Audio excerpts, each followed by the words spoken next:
ഹിജ്റ 7-ാം നൂറ്റാണ്ടിന്റെ തുടക്കത്തിൽ താർത്താരി നടത്തിയ പടയോട്ടമുണ്ട്.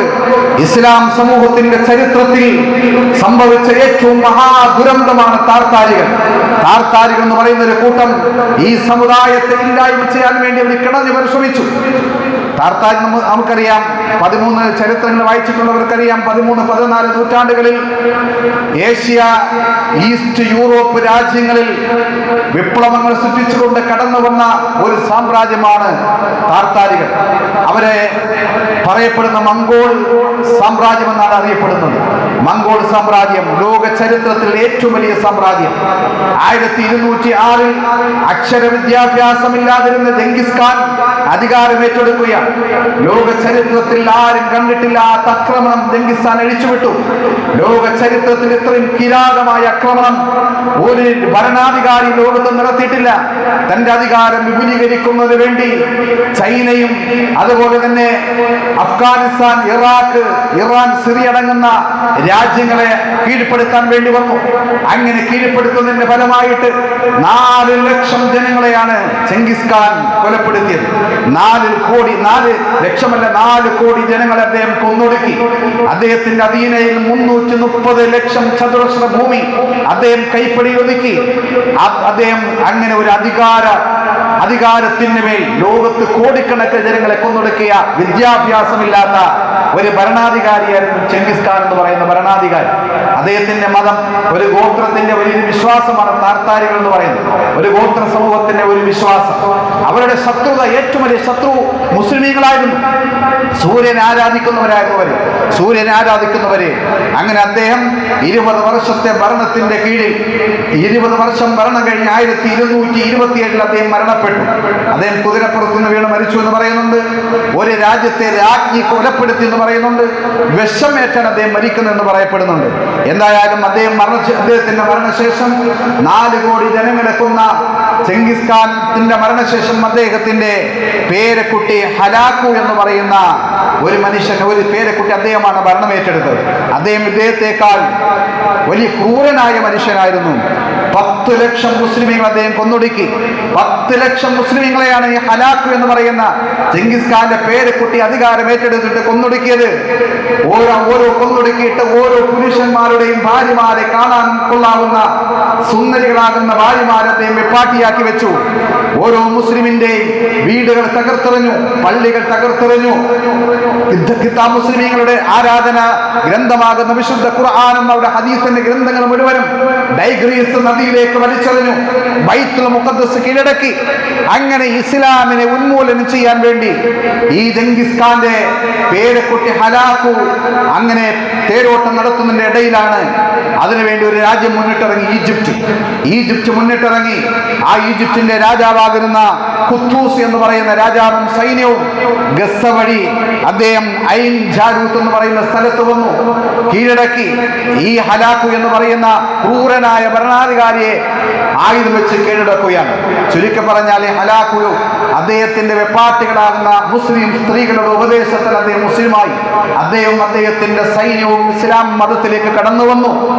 അങ്ങനെ വലിയൊരു മുസ്ലിമിലേക്ക് അദ്ദേഹം കടന്നു വന്നു. പിടിച്ചടക്കപ്പെട്ട ബൈത്തുൽ മുഖദ്ദസ് മുസ്ലിമീങ്ങൾക്ക് കൊടുത്തു.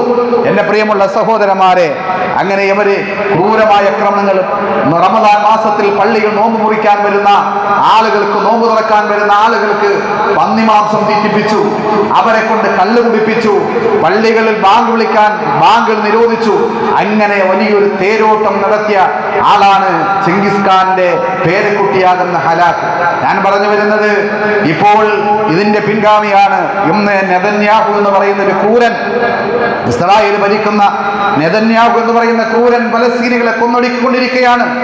ചരിത്രത്തിൽ കാണാത്ത രീതിയിൽ, ഈ അടുത്ത സമയത്തൊന്നും കാണാത്ത രീതിയിലുള്ള ക്രൂരമായ കൊലപാതകം നെതന്യാഹു തന്റെ സൈന്യങ്ങളെ കൊണ്ട് പലസ്തീൻ മക്കളെ ഇല്ലായ്മ ചെയ്തുകൊണ്ടിരിക്കുന്ന വാർത്തയാണ് നമ്മൾ കണ്ടുകൊണ്ടിരിക്കുന്നത്. സത്യത്തിൽ ലോകത്തിൽ നിന്നും ജൂതന്മാർ ആട്ടി ഓടിക്കപ്പെട്ടപ്പോ അഭയം കൊടുത്തൊരു സ്ഥലമാണ് പലസ്തീൻ. ജൂതന്മാർ ലോകത്തിന്റെ നാനാഭാഗങ്ങളിൽ ചിന്നിച്ചെതിരി കിടന്നപ്പോൾ ഒരു രാജ്യമില്ലാതെ പരക്കം പാഞ്ഞ് പരദേശികളായി നടന്നപ്പോൾ, അഭയാർത്ഥികളായി നടന്നപ്പോൾ അവർക്ക് തങ്ങാൻ ഒരു സ്ഥലം കൊടുത്ത ഒരു രാജ്യമാണ് ഫലസ്തീൻ എന്ന് പറയുന്ന രാജ്യം. അങ്ങനെ ഫലസ്തീനിലേക്ക് അവർ കടന്നു വന്നു. അവർക്ക് ആരാധിക്കാൻ പറ്റ സിനഗോഗുകൾ നിർമ്മിച്ചു കൊടുത്തു. അവർക്കെല്ലാ സൗകര്യവും മുസ്ലിങ്ങൾ ചെയ്തു കൊടുത്തു. പക്ഷെ അവർ തിരിഞ്ഞുകുത്തി. വഞ്ചകന്മാരാണ്, ചതിയന്മാരാണ്. അവര് ഇന്ന് ഫലസ്തീൻ മക്കളെ കൊന്നൊടുക്കിക്കൊണ്ടിരിക്കുകയാണ്. അവർ ഓരോ ഘട്ടങ്ങളിലായി ഫലസ്തീന്റെ പ്രദേശങ്ങൾ പിടിച്ചടക്കി. ഇന്ന് ഫലസ്തീന്റെ ജനതയെ കരയിൽ നിന്നും കടലിൽ നിന്നും ആകാശത്തും ആക്രമിച്ച് ഓരോ ദിവസവും നൂറുകണക്കിന് ആളുകളെ കൊന്നൊടുക്കിക്കൊണ്ടിരിക്കുകയാണ്. അവിടെ പിഞ്ചു കുഞ്ഞുങ്ങളെന്ന് വ്യത്യാസമില്ല, വൃദ്ധരെന്ന് വ്യത്യാസമില്ല, സ്ത്രീകളെന്ന് വ്യത്യാസമില്ല, അവരെ കൊന്നൊടുക്കിക്കൊണ്ടിരിക്കുകയാണ്. നിങ്ങൾ കണ്ടല്ലോ ഒരു സൈന്യം, ഇസ്രായേൽ സൈന്യം പറയുന്നത്, ഇസ്രായേൽ സൈന്യത്തോട് കമാൻഡർ പറയുക, അതാ ഭീകരന്മാർ വെടിവെക്കുമെന്ന് പറഞ്ഞു. അങ്ങനെ ഒരു തുരുതുരാ വെടിവെച്ചു. വെടിയേറ്റ് സ്ഥലത്തേക്ക് അവർ ചെന്ന് നോക്കുമ്പോൾ അവിടെ ഭീകരന്മാരാരുമില്ല. 2 കുഞ്ഞുങ്ങൾ, 9ഉം 11ഉം വയസ്സുള്ള 2 കുഞ്ഞുങ്ങളാണ് വെടിയേറ്റ് രക്തത്തിൽ കുളിച്ചു കിടക്കുന്നത്. അങ്ങനെ കുഞ്ഞുങ്ങളെ ക്രൂരമായി കൊല്ലുകയാണ്. അതിന് കമാൻഡർ പറയുന്നത്, യുദ്ധത്തിന്റെ ഇടയിൽ കുട്ടികളെന്നോ സ്ത്രീകളെന്നോ നോക്കാൻ പാടില്ല, എല്ലാവരെയും കൊല്ലണം. ഹബീബായ റസൂലുള്ളാഹി സ്വല്ലല്ലാഹു അലൈഹി വസല്ലം തങ്ങൾ സഹാബത്തിന് യുദ്ധത്തിന് പറഞ്ഞു വിട്ടു. യുദ്ധം കഴിഞ്ഞു വന്ന സ്വഹാബികൾ യുദ്ധം ജയിച്ച കാര്യം പ്രവാചകൻ സ്വല്ലല്ലാഹു അലൈഹി വസല്ലം തങ്ങളോട് പറഞ്ഞു കൊടുക്കുകയാണ്. അങ്ങനെ യുദ്ധം ജയിച്ച കാര്യം സഹാബത്തിനോട് ഹബീബായ റസൂലുള്ളാഹി സഹാബാക്കൾ പറഞ്ഞു കൊടുക്കുന്നു, നബിയെ, യുദ്ധം ഞങ്ങൾ വിജയിച്ചു, കുറച്ച് കുട്ടികളും അതിൽ മരണപ്പെട്ടു എന്ന് സ്വഹാബികൾ പറഞ്ഞപ്പോ റസൂലുള്ളാഹി സ്വല്ലല്ലാഹു അലൈഹി വസല്ലമ വിഭ്രാന്തി പിടിച്ചതുപോലെ, ഒരു വിഷമം പിടിച്ചതുപോലെ അവിടെ ഇരുന്ന സ്ഥലത്ത് എഴുന്നേറ്റ് നടക്കാൻ തുടങ്ങി. അങ്ങോട്ടും ഇങ്ങോട്ടും നടന്നപ്പോൾ സ്വഹാബത്തിന് മനസ്സിലായി കുട്ടികൾ മരിച്ചു എന്ന വാർത്ത കേട്ടപ്പോഴാണ് റസൂലുള്ളാഹിക്ക് ഈ വിഷമം വന്നെന്ന് മനസ്സിലായി. അവർ ചെന്നിട്ട് പറഞ്ഞു, നബിയെ, ഞങ്ങളുടെ കുട്ടികളല്ല, ശത്രുവിന്റെ കുട്ടികളാണ്. അല്ലാഹു റസൂൽ ദേഷ്യത്തോടെ കാർക്കശ സ്വരത്തിൽ പറഞ്ഞു, കുട്ടികൾ ആരെയായിരുന്നാലും എന്തേ, ആരുടെ കുട്ടിയായിരുന്നാലും കുട്ടിയല്ലേ, യുദ്ധത്തിൽ സ്ത്രീകളെയും കുട്ടികളെയും കൊല്ലരുതേ എന്ന് പഠിപ്പിച്ച മുഹമ്മദ് മുസ്തഫ സല്ലല്ലാഹു അലൈഹി വസല്ലം തങ്ങളുടെ അനുയായികളാണ് മുസ്ലിമീങ്ങൾ. എന്റെ പ്രിയമുള്ളവരെ, ഈ ക്രൂരമായി പെണ്ണുങ്ങളെ, പെൺകുട്ടികളെ, സ്ത്രീകളെയും കുട്ടികളെയും കൊന്നൊടുക്കിക്കൊണ്ടിരിക്കുകയാണ്. 70,000-ഓളം, കണക്കിൽ 65,000 66,000 പറയുന്നുവെങ്കിലും എത്രയോ ഉയർന്നു പോയി ഫലസ്തീനിന്റെ മരണങ്ങൾ. ലക്ഷക്കണക്കിന് ആളുകൾ വികലാംഗരായി, അംഗവൈകല്യം സംഭവിച്ച്, കാല് നഷ്ടപ്പെട്ട്, കൈ നഷ്ടപ്പെട്ട് വീൽ ചെയറിൽ നിന്ന് ഫലസ്തീനിന്റെ തെരുവിലൂടെ അവർ എഴിയുകയാണ്. അവർക്ക് നടക്കാൻ സ്ഥലങ്ങളില്ല. ഗസ വിട്ട് പോകണം, ഇവിടെ ബോംബിടാൻ പോകുകയാണ്, ഇവിടെ എല്ലാം തകർക്കാൻ പോകുകയാണ്, ഇവിടെ ജനങ്ങളെ ഒഴിപ്പിക്കാൻ പോകുകയാണ് എന്ന് പറഞ്ഞ് ആളുകൾ അവിടെ നിന്ന് കൂട്ടപ്പാലായനം ചെയ്യിപ്പിക്കുകയാണ്. അവരെങ്ങനെ സഞ്ചരിക്കുമ്പോ ആ പോകുന്ന വഴിക്ക് വെടിവെച്ച് വീഴ്ത്തുന്ന ഇസ്രായേൽ പട്ടാളക്കാരെ, അവർ ജീവൻ കൊണ്ടോടുന്നവരെ വെടിവെച്ച് വീഴ്ത്തുന്ന ഇസ്രായേലിലെ ക്രൂര പട്ടാളക്കാരന്മാരെ, ഇത്രയും ഒരു തെമ്മാടി രാഷ്ട്രം ലോകത്ത് എവിടെയും നമ്മൾ കണ്ടിട്ടുണ്ടോ? എന്റെ പ്രിയമുള്ളവരെ, ഭക്ഷണത്തിന് വേണ്ടി ക്യൂ നിൽക്കുന്നവരെ വെടിവെച്ച് കൊല്ലുന്ന, കിടക്കുന്ന കെണ്ടുകളെ ബോംബിട്ട് നശിപ്പിക്കുന്ന, അങ്ങനെ ഫലസ്തീനിൽ പിറന്നു വീഴുന്ന കുഞ്ഞും വലുതും എന്ന് നോക്കാതെ, വൃദ്ധരെന്നോ ചെറുപ്പമെന്നോ നോക്കാതെ, ആണെന്നോ പെണ്ണെന്നോ നോക്കാതെ ക്രൂരമായി കൊലപ്പെടുത്തുന്ന ഇസ്രായേൽ സൈന്യത്തിന് നേതൃത്വം കൊടുക്കുന്ന നെതന്യാഹുവിനെ ഏത് പേരിട്ടാണ് നമുക്ക് വിളിക്കാൻ സാധിക്കുന്നത്? ഏത് പേരിട്ട് വിളിക്കാൻ സാധിക്കും? എന്റെ പ്രിയമുള്ള സഹോദരന്മാരെ, ഒരു കാര്യം സത്യമാണ്, ഇസ്രായേൽ ക്രൂരതയുടെ മുന്നിൽ പതറാത്ത ഫലസ്തീനിന്റെ മക്കൾ, അവരെന്തെല്ലാം ആക്രമണം അഴിച്ചുവിട്ടാലും പതറാത്ത ഈമാനിന്റെ ഒരു കൂട്ടമായി, ഈമാന്റെ ജനത എവിടെയെന്ന് ചോദിച്ചാൽ നമുക്ക് ചൂണ്ടിക്കാണിച്ചു കൊടുക്കാൻ ഫലസ്തീനിലാണെന്ന്. തകർന്നു കിടക്കുന്ന ഒരു കെട്ടിടത്തിന്റെ മുന്നിൽ നിന്ന് ഖുർആൻ ഓതുന്ന ഒരു കുട്ടിയെ നിങ്ങൾ കണ്ടു. ആ ഓതുന്ന കുട്ടിയുടെ ഓതുന്ന ആയത്തേതാ? വലനബിലുവന്നകും ബിശൈഇൻ മിനൽ ഖൗഫി വൽ ജൂഅ വനഖ്സിൻ മിനൽ അംവാലി വൽ അൻഫുസി വത്തമറാത്തി വബശ്ശിരിസ് സാബിരീൻ അല്ലദീന ഇദാ സഅബതുഹും മുസീബ ഖാലൂ ഇന്നാ ലില്ലാഹി വ ഇന്നാ ഇലൈഹി റാജിഊൻ. ആ കുട്ടി ഓതുന്ന ആയത്തിന്റെ അർത്ഥം അവിടെയാണ്. പരീക്ഷണങ്ങളാണ്. വീട് നഷ്ടപ്പെട്ട വീടിന്റെ മുന്നിലാണ് ആ കുട്ടി ഇരിക്കുന്നത്. ഉപ്പ നഷ്ടപ്പെട്ട യതീമായ കുട്ടിയാണ് ഇരിക്കുന്നത്. കുടുംബത്തിലെല്ലാം നഷ്ടപ്പെട്ട് ബാക്കിയായ ഒരു കുട്ടി വിശുദ്ധമായ ഖുർആൻ ആ കെട്ടിടത്തിന്റെ ഇടയിൽ നിന്ന് എടുത്തിട്ട് വീടിന്റെ മുമ്പിൽ ഇരുന്ന് കൊണ്ട് ഓതുകയാണ്. വലനബിലുവന്നകും മിനൽ ഖൗഫി വൽ ജൂഅ. അല്ലാഹുവിന്റെ പരീക്ഷണം ഞങ്ങളുടെ മുമ്പിലേക്ക് വരും. അല്ലാഹുവിന്റെ പരീക്ഷണം ഞങ്ങൾക്ക് വിശപ്പായിട്ട് വരും, ഭയമായിട്ട് നമ്മുടെ മുന്നിലേക്ക് വരും. നമ്മുടെ വീട് നശിപ്പിക്കപ്പെട്ടുകൊണ്ടുവരും, കൃഷിയിടങ്ങൾ നശിപ്പിക്കപ്പെട്ടുകൊണ്ടുവരും, നമ്മുടെ സമ്പത്തെല്ലാം നശിപ്പിക്കപ്പെട്ടുകൊണ്ടുവരും. വെള്ളം ഭൂസി നിങ്ങളുടെ വേണ്ടപ്പെട്ടവരുടെ മരണം കൊണ്ട് അല്ലാഹു തആല നിങ്ങളെ പരീക്ഷിക്കും. പക്ഷേ ഈ പരീക്ഷണങ്ങളെല്ലാം വന്നാൽ ഇതിൽ ആരാണോ ക്ഷമിക്കുന്നത്, ആരാണോ കരുകരുത്ത ക്ഷമയുടെ വക്താക്കളായി മാറുന്നത്, അവർക്ക് സ്വർഗമുണ്ടെന്ന് പഠിപ്പിച്ചു കൊടുക്കും നബിയേ. ഈ ആയത്താണ് കുട്ടി ഓതുന്നത്. നിങ്ങൾ കരയുന്നില്ല.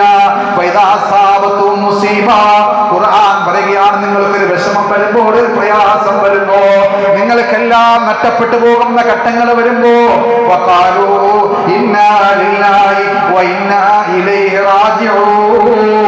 പടച്ചോനെ നീ തന്നെ എടുത്തല്ലോ അല്ലാഹ്. പടച്ചോനെ ഓരോരുത്തരും നീ വിളിക്കുകയാണ്, ഞങ്ങളും നിന്റെ അടുക്കിലേക്ക് വരികയാണ് അല്ലാഹ്.